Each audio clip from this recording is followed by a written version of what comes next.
वाल्मिक कराड आजही जेलमधून अनेक गोष्टी करतो. माझ्या समोर बसलेल्या माणसाला वाल्मिक कराडचा फोन आला. अंबादास दानवेंचा गंभीर आरोप.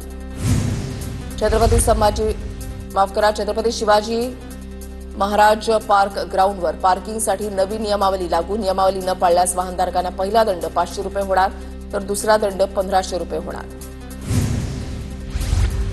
महाराष्ट्रामध्ये पीएम किसान लाभार्थी संख्येमध्ये चौपट वाढ. आतापर्यंत 37,000 कोटी वितरित. 20वा हप्ता लवकरच शेतकऱ्यांच्या खात्यामध्ये जमा होणार. 6 महिने रेशन न घेतल्यास कायमचंच रेशन धान्य बंद. प्रत्येक 6 महिन्याला अधिकाऱ्यांना शासनाकडून यादी येणार.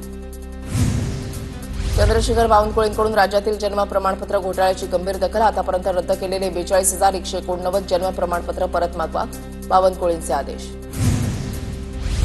धुळ्याच्या साक्रीमध्ये जिल्हास्तरीय खरेदीदार विक्रेता संमेलनाचं आयोजन. महिलांनी तयार केलेल्या विविध उत्पादनांना बाजारपेठ मिळावी यासाठी संमेलनाचं आयोजन.